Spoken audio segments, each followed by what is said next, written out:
It is Thursday. We are counting day 5 of this new year, January the 5th of 2023. And we still continue to say Happy New Year. If you're just joining us and you're out of the festivities, thank you so much for coming this long and joining us again for this particular bulletin this year, 2023. We hope to have you until the end of the year and also as we continue. My name is Amwai and this is Look Up News. I almost said Look Up Weekend. That's what happens when you actually are used to working during the weekend. Let's get started. The highlights tonight.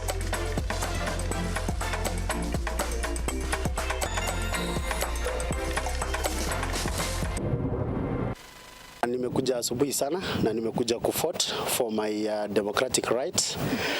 Na turnout imekuwa chini kidogo. Low voter turnout registered in the Thursday by-elections held in Garissa, Elgeyo Marakwet and Kandara constituency.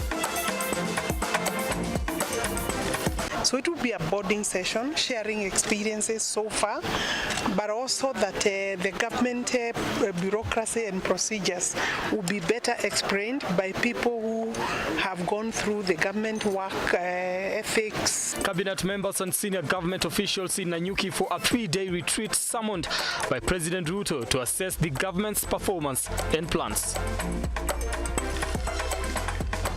Nimekuwa nikitafuta vitu ambavyo ni waste product nakuja naziunganisha natengeneza. So ingekuwa ni mtu amekuja amenisaidia, I have that kind of knowledge but I don't have resources. On our special feature tonight, we tell you the story of a young man who has set up a community FM radio station in Bahati, Nakuru County.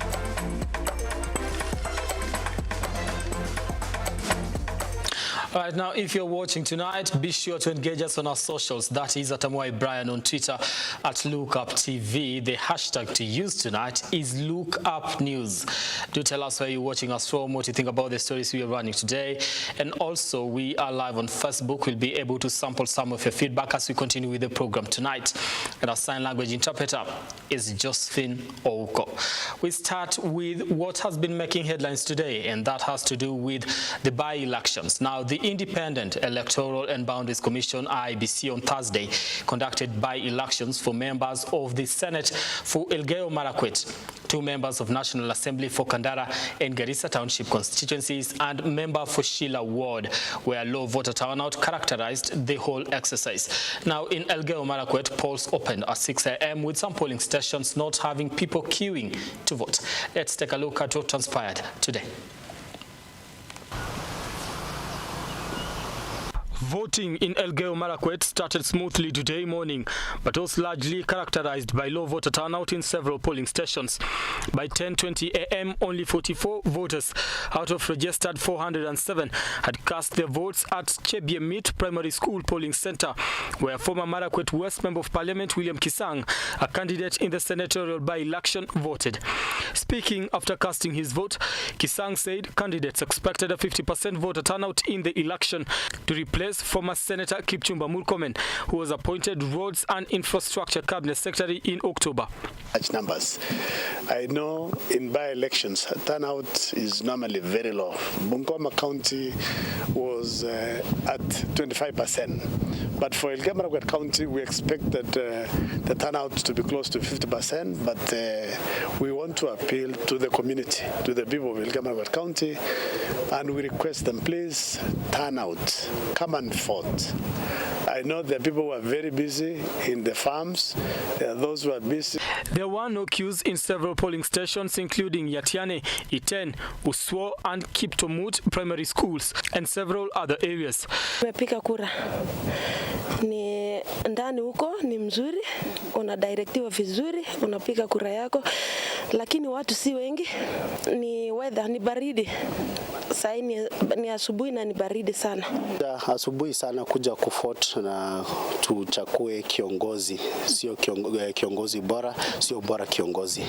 Yule mtu ambaye ataweza kutusaidia kama Elgeyo Marakwet County na kufaa viatu ya Kipchumba Murkomen ambaye aliweza kuleta Elgeyo Marakwet County to the top in terms of development. And I'm very sure and optimistic the people of Elgeyo Marakwet County cannot make a mistake to vote somebody who is not in the ruling party. I believe they are not going to make that mistake. I'm waiting for announcement of the victory before midnight tonight, and that person will be Kisang. Jerotich Sei of the Safina Party casted her vote at the Yatiane Primary School at 2 p.m. amid claims of voters' bribery. Jerotich claims she has evidence of agents and supporters of her competitors dishing out money to the electorate in a bid to woo them to vote in their favor. However, if I am to reflect a little bit about what is happening today, and actually starting yesterday, I have observed a high level of voter bribery that takes place outside the polling stations. As I drove around KO South and just to see how everything was positioned for today, we also saw vehicles moving around, and we even confronted and stopped some of the vehicles that were distributing money in the dead of the night. So this is the tragedy of this particular election, is that we have many members of the electorate, of the public, who have been enticed to vote one way or another because of money. And one of the voting exercise closed by 5 p.m. where the counting of votes started in the different areas where the by-election was taking place. Candidates contesting for the member of National Assembly for Kandara are Kabiru PMG Junior of Usawa Wote, Samuel Kioi of the New Democrats Party, Titus Njau of Ford Asili, Joseph Mbugwa of JFP, Chegen Njuguna of UDA, Pius Muiruri, David Kamwet and Erastus Gatehi, who are independent candidates.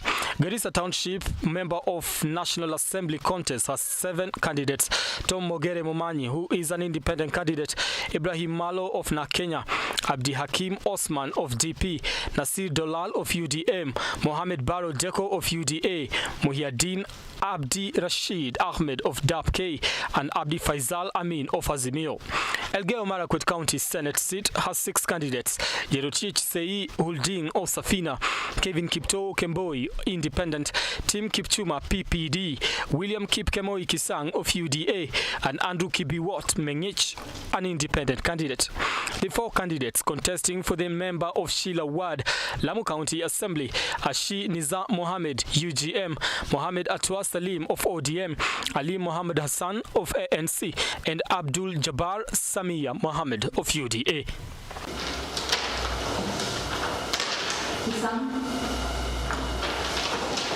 Right now, away from that, President William Ruto's cabinet has begun a 3-day retreat in Nanyuki, Laikipia County, to relook into the strategies aimed at revamping the economy to address the worrying high cost of living.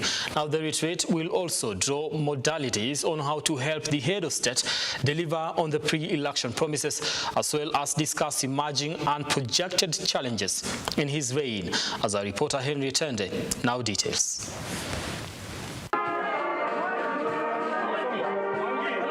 During yesterday's maiden interview with the press since his election as the head of state, President Ruto said his cabinet would retreat from today to hold candid and detailed discussions concerning the economy and the modalities of actualizing his pre-election manifesto. That retreat has begun officially in Nanyuki, Laikipia County. President Ruto and his cabinet will put their heads together to find a workable solution to challenges facing the economy. We all play a crucial role in securing the implementation of the Kenya Kwanza's plan, as will be captured through the medium-term plan of 2023-2027. This is the essence of delivering as one. The success of these first 5 years will depend on how we collectively confront the constraints we are likely to face. We will also be required to synergize as we pursue and compete for limited resources. Priority number 1 is the economy, number 2 the economy, number 3 is the economy. So we must look at it that whatever we do, are we improving the lives of Kenyans? Are we creating jobs? Okay? Are we expanding our economy? are we getting enough resources to provide health services and education? So at the end of the day, that should be our focus. The retreat will also seek to harmonize the energy among the individual members of his cabinet to build unrivaled synergy that will drive the development agenda. We are upholding the principle of collective responsibility. Yeah, we must. These are important so that we don't fall into traps of somebody saying, "Oh, I didn't realize what I have done is tantamount to corruption," or something like that. You know, so these are things that we must be clear about at this early stage, so that going forward, we are not in bad shape. President Ruto's cabinet has been making headlines in the media for the wrong reasons. Some members of his cabinet have had to retract their statements after such statements were found wanting by the public. This retreat, according to Chief Cabinet Secretary, will seek to put that to an end by ensuring cabinet members are well appropriated. And then, of course, there are also certain protocols and etiquette that are important for those who are in public space. We must appraise each other at this kind of forum, so that when we are out there, we carry ourselves accordingly. President Ruto, in yesterday's interview, has assured Kenyans he is committed to addressing the cost of living, detailing a number of interventions his government is focusing on to cure the ailing economy.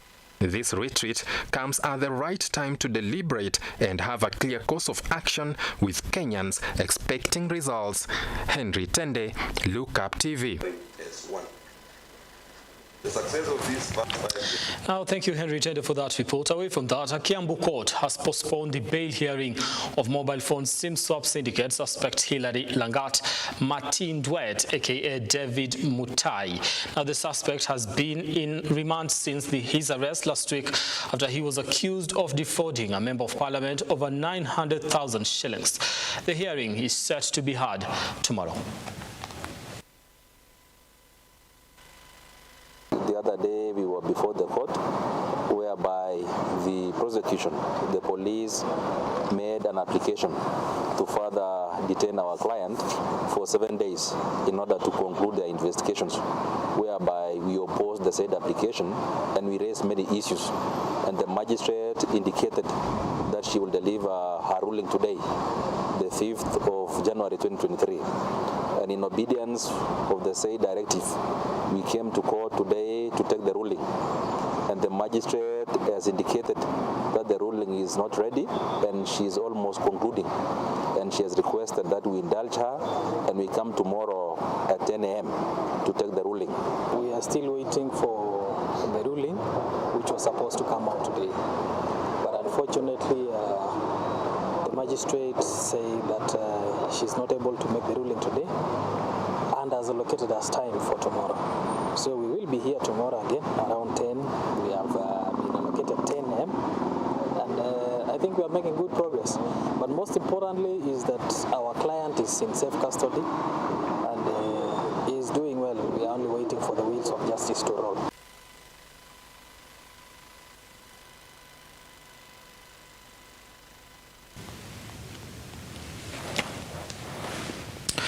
All right, moving on. Residents of Salama Ward in Laikipia County staged a peaceful demonstration protesting the escalating cases of insecurity in the area. Now, the residents say the cases are occasioned by suspected armed livestock raiders who have in the recent past caused mayhem as they were invading people's homes and making away with their animals.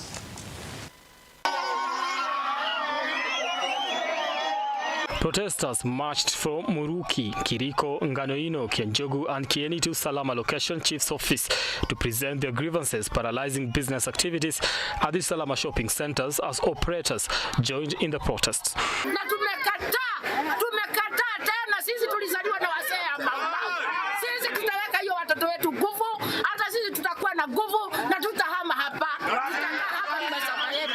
Kwa ajili Nyeri hatuwezi kutoshea huko. Nataka niombe bwana DC. Hao vijana ambao waliadhiriwa wako hapa. Na kwa sababu wako hapa, wakati ikifika DC, hao vijana wasimame hapa, waonekane, ndio tusikie Mudhoni. Negua. Laikipia Senator John Kinyua and Nyahururu Sub-County Deputy Commissioner Ndambuki Mudhike had a hard time to calm down the protesters who also took issue with the area chief, whom they accused of negligence. Hapa nataka kuambia waziri wetu Mheshimiwa Kindiki ya kwamba hapa kwetu Laikipia tumekuwa tukiuawa kila wakati. Sehemu hii yetu ya salama. Hapa juzi Keriko watu wamekuja wakakatakatwa. Serikali ikasema we are telling these criminals they will dare the government. The government has been dared. Hivi juzi huyu kijana ambaye anaitwa Kakahiga tayari ya komochari amekufa. Na bado serikali tunauliza serikali, I want to ask the President of the Republic of Kenya. We said very well that we are going to maintain law and order in this republic. Laikipia, every time we are speaking of insecurity. Kindiki juzi alikuja hapa.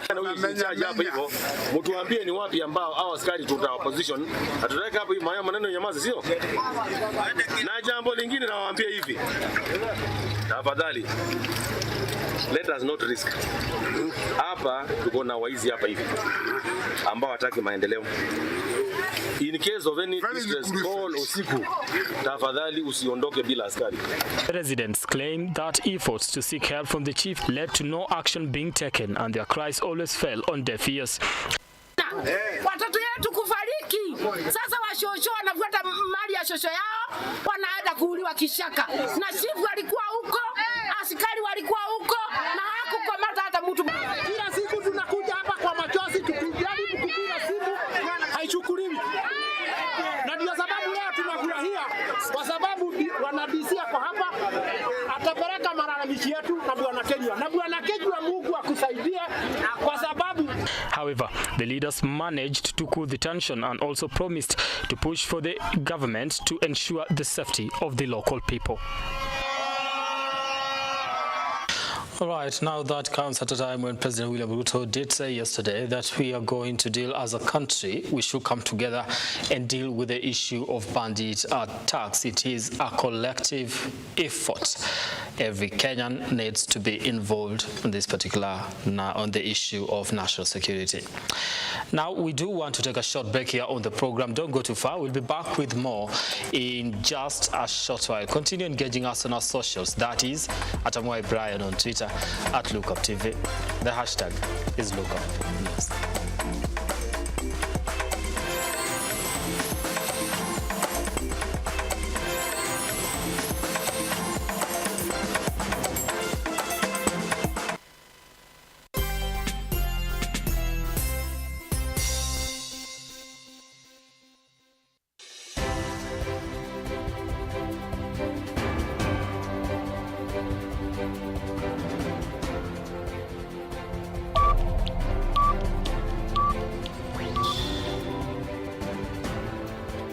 From our very own newsroom to your screen, from all the 47 counties in detail, factual and timely, we bring you comprehensive stories from politics, human interest, business to sports. Join us every day of the week at exactly 9 p.m. only on Lookuptv.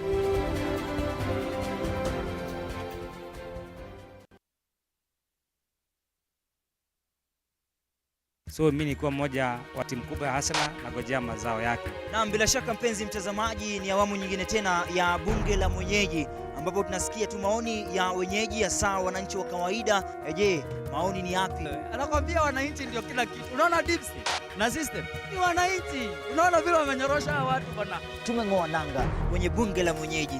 So ile kitu nasema tunamuomba asituachilie.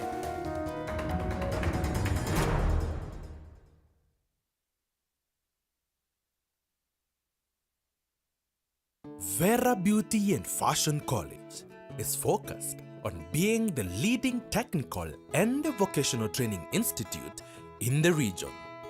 Our team possesses in-depth knowledge and extensive experience in the industry, offering thorough training in cosmetology, hairdressing, interior design, creative arts, training of trainers, nail technology, and fashion design.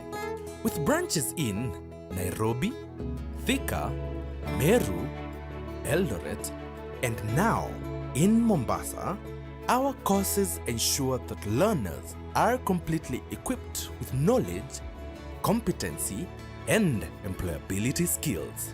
Enroll today to be a part of a center of excellence.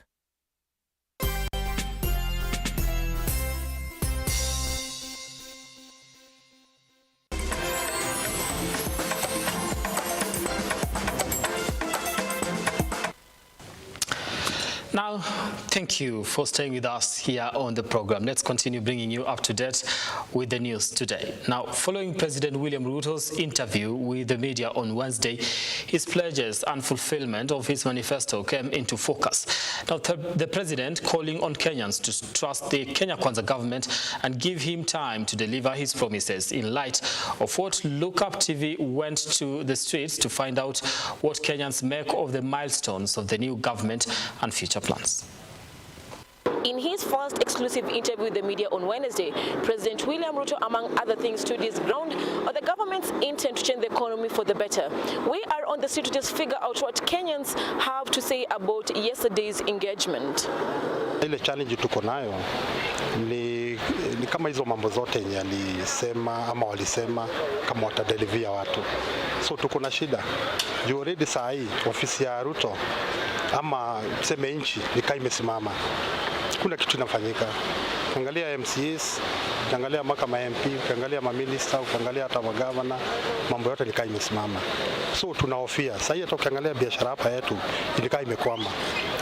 Hatuna biashara. So ile mambo mimi nisikia kiongea si mbaya, lakini swali ni atadeliver, hawezi deliver. Juu already siku 100 imeisha already. Hakuna kitu imefanyika. At least angefanya nusu yake ama quarter. Ndio tuone ataweza. Sasa tunahofia tuko na shida. Lakini tumpatie tu muda kiasi tuone vile atafanya. Gava imejaribu. Ukilinganisha na hiyo 100 days yenye ilikuwa imesema, ukilinganisha isipokuwa sana venye mambo na mvua imeleta shida nini lakini kama story na GMO wamejaribu sana. Let's say tuseme acha tumpatie tu time. Hivyo ndio naweza sema. Vitu aliongea zote hakuna anything ina make sense hapo. Cause kama example pesa ya wazee. Mzee ako 90 years atafanya kazi gani atoe pesa hape? Usipomsaidia. Second thing, kuna factors lazima consider kwanza. Tuambia atatufanyia maneno mingi. Mpaka mimi nikashanga chakula. Hata nisemeaje. Mzai na nusu. Fertilizer. There are no fertilizer in Kenya. Alituambia fertilizer ni 3,000 whatever hiyo. Ukitembea the whole Kenya, huwezi pata hiyo fertilizer. Where is it? Meanwhile, Kenyans will continue to reel with the high cost of living with the hope that the government will come in handy to ensure that the economy is improved for the better. Cecilia Lubanga, Lookuptv, Nairobi.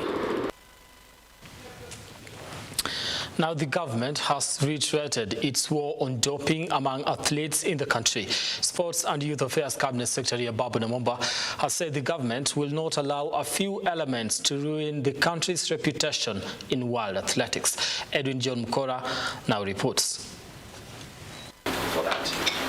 While reaffirming the government's commitment on fighting doping by athletes, Sports, Youth and Arts Cabinet Secretary Babu Namwamba has said that the government has set aside $500 million per year to fight the vice that has got the country classified in Class A of top 7 doping offenders in the world.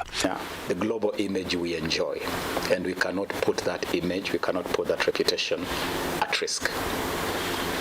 I'm very happy that in this all-out war, in this battle, the #1 champion is His Excellency President William Samoei Ruto himself, who has given his commitment and who has declared his absolute support for all these efforts. This morning, His Excellency President Ruto hosted Lord Sebastian Coe at State House, where again we revisited all these issues. We have given the President a full briefing And I'm happy to report that the President has declared his absolute, unequivocal, unambiguous, total support to this effort. In his first visit in the country, World Athletics President Sebastian Coe has said that the body is partnering with government to end the vice and support the athletes with infrastructure to grow their talents. I also had the opportunity to thank President Ruto for not just his commitment at governmental level to drive this change, the change that we all want to see, but also the increased level of resource that will allow more and extensive testing, more intelligence, more education programs, because these are also crucial elements in tackling this landscape. Without those resources, the best laid plans are unlikely to come to fruition. And I was very pleased to be able to thank him for that.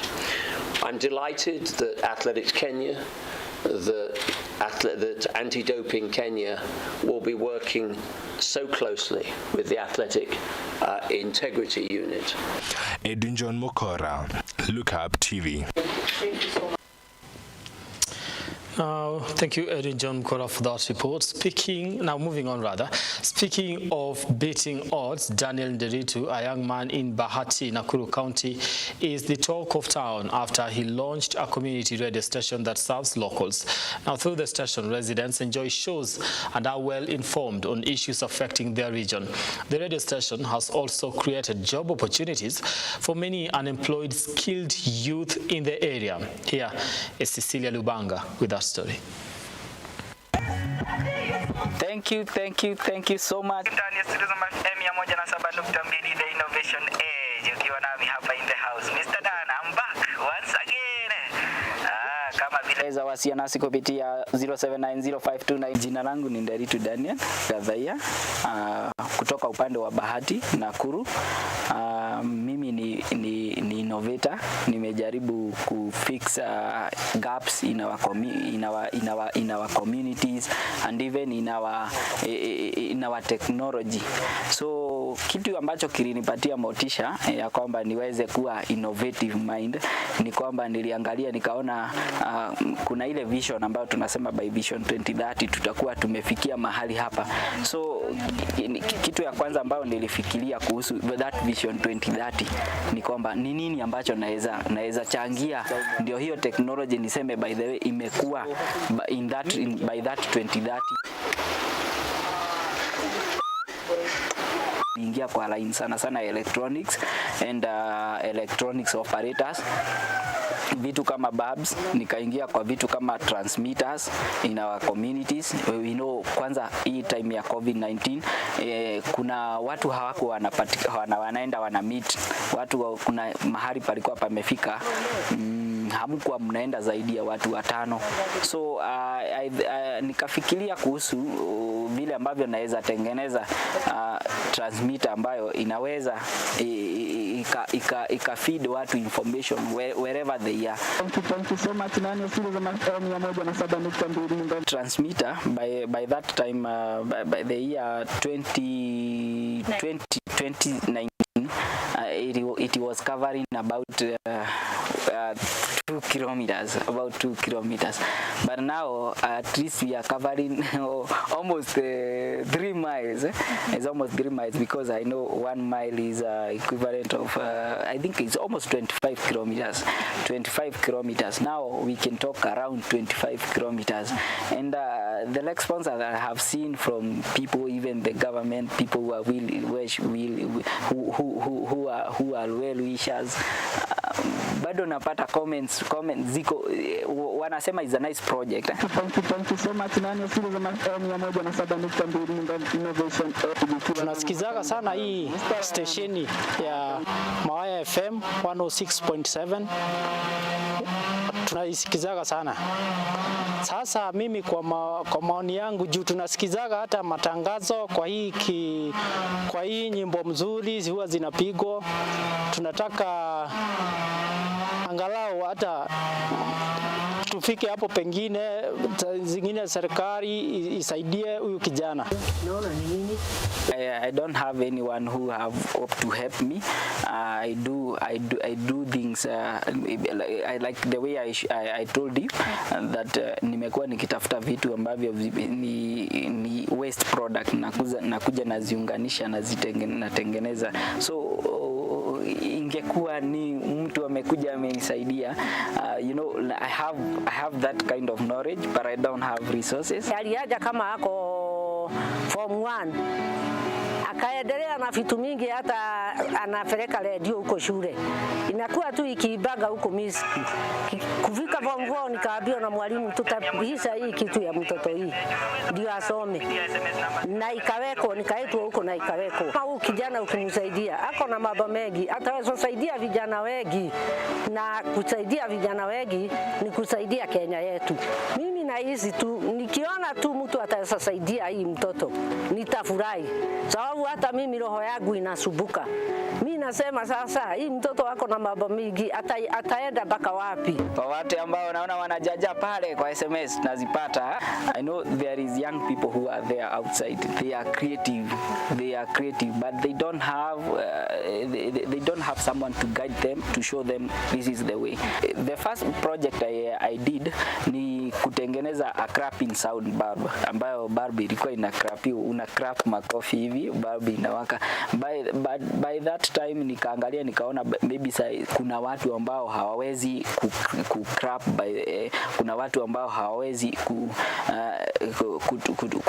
maybe hawana mikono, maybe walemavu. So nikarealize sound, watu wengi they are gifted in sound.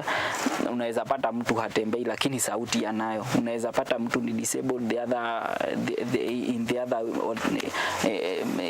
other parts of the bodies, but kwa sauti ako nayo. So nikafikiria vile ambavyo naweza tengeneza a sound command switch.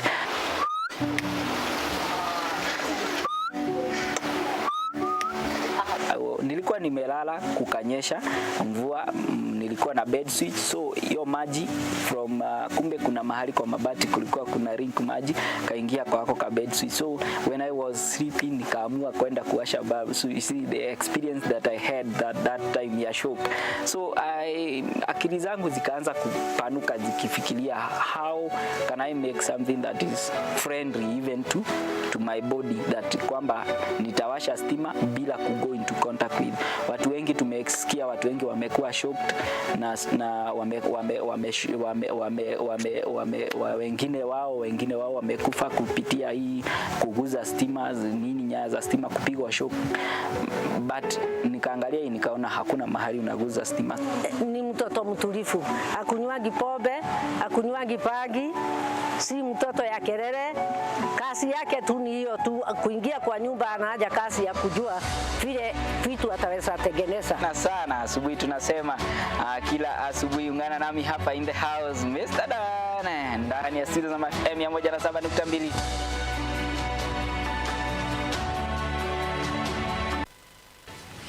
Right, that is called innovation. That story from Nakuru brings us to the end of our program tonight. Thank you so much for being part of this program, and we continue to say Happy New Year to you. It is just day 5 of January.